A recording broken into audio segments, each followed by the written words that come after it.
नमस्कार न्यूज़ राजस्थान, आप देख रहे हो। मैं हूं आपके साथ मनीष चौधरी। राजस्थान में विधानसभा चुनाव में अब कुछ ही महीने शेष बचे हैं। चुनावों के मद्देनजर प्रधानमंत्री नरेंद्र मोदी, केंद्रीय गृह मंत्री अमित शाह, बीजेपी के राष्ट्रीय अध्यक्ष जेपी नड्डा ही नहीं, बीजेपी की ऊर्जा कहे जाने वाले राष्ट्रीय स्वयंसेवक संघ प्रमुख पदाधिकारी भी किसी न किसी बहाने राजस्थान में सक्रिय हो गए हैं।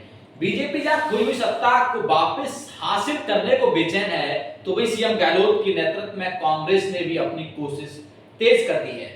करीब 1.25 लाख करोड़ के बजट से इतर 4.25 लाख करोड़ खर्च कर लोक लुभावनी योजनाओं को अमली जामा पहना रही कांग्रेस योजनाओं के बूते तो चुनाव जीतने की ख्वाहिशें पाले है ही।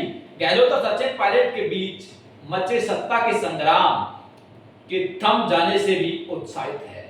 बीजेपी के सर्वे पार्टी को जीत के लिए उत्साहित कर रहे हैं, तो वही संगठन में इस बात को लेकर भी चिंतन तेज हो गया है कि कर्नाटक की तरह कहीं राजस्थान भी कांग्रेस के खिलाफ सत्ता विरोधी लहर के बावजूद पार्टी के हाथ से नहीं निकल जाए। पार्टी को लेकर चिंतन और चिंता करने वालों को लगता है कि येदियुरप्पा की तरह पूर्व सीएम वसुंधरा राजे का अपना प्रभाव है और इस प्रभाव की अनदेखी हुई तो भाजपा हाथ आई बाजी भी गवा सकती है। इसी सोच के साथ राष्ट्रीय स्वयंसेवक संघ के कुछ बड़े पदाधिकारी ने पूर्व सीएम राजे को पूरे सम्मान के साथ चुनाव में आगे करने की पैरवी की है।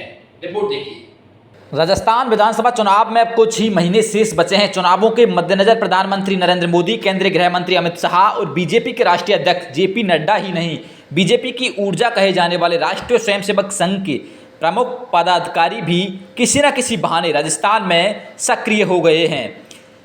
पार्टी को लेकर चिंतन और चिंता करने वालों को लगता है कि येदियुरप्पा की तरह पूर्व सीएम वसुंधरा राजे का अपना प्रभाव है और इस प्रभाव की अनदेखी हुई तो भाजपा हाथ आई बाजी भी गवा सकती है। ऐसी सोच के साथ राष्ट्रीय स्वयंसेवक संघ के कुछ बड़े पदाधिकारियों ने पूर्व सीएम राजे को पूरे सम्मान के साथ चुनाव में आगे करने की पैरवी की है।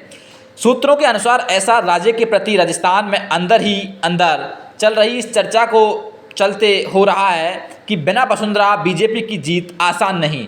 कांग्रेस में अशोक गहलोत और सचिन पायलट के खेमों में बटी है, तो वहीं पीएम मोदी के चेहरे पर चुनाव की तैयारी कर रही बीजेपी में एक साथ कई चेहरे एक्टिव नए समीकरण गढ़ रहे हैं। लोकसभा अध्यक्ष ओम बिरला की लॉबी एक एडिशनल एसपी के नेतृत्व में खास तौर पर सक्रिय है, तो वहीं गजेंद्र सिंह शेखावत, अर्जुन मेघवाल, भूपेंद्र यादव और अश्विनी वैष्णव सरीखे केंद्रीय मंत्री के पक्ष में भी माहौल खड़े करने वाले कम नहीं। सीएम की इस दावेदारी में 1990 से लगातार जीत का रिकॉर्ड बना रहे नेता प्रतिपक्ष राजेंद्र राठौड़ बमुश्किल एक बार जीत, उपनेता प्रतिपक्ष और पार्टी की पूर्व अध्यक्ष सतीश पूनिया समेत ऐसे कई नाम हैं जो बीजेपी में उम्मीदों का संचार भी कर रहे हैं, तो दावेदारी की बढ़ती फौज में चुनाव में उपजने वाले धड़ेबंदी से चिंतित भी हैं। चिंता इस बात की है कि वसुंधरा राजे की चुप्पी पार्टी की संभावनाओं को ही पलीता नहीं लगा दे। इसी की चिंता के चलते आरएसएस के कई अधिकारी राज्य के समर्थन में सक्रिय हो गए हैं। दलील यह है कि आसान चुनाव में माहौल को ज़्यादा पक्ष में करने के लिए ही नहीं, 2024 के चुनाव के लिए श्रीमती राजे को आगे लाया जाना जरूरी है।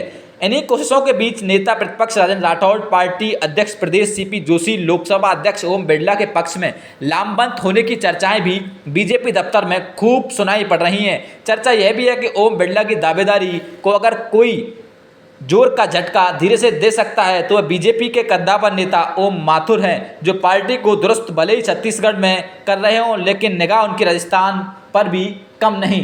न्यूज़ ऑफ राजस्थान आपको सच दिखाता है। न्यूज़ ऑफ राजस्थान से जुड़ने के लिए आप हमारे यूट्यूब, इंस्टा, फेसबुक पेज पर हमें फॉलो कर सकते हैं।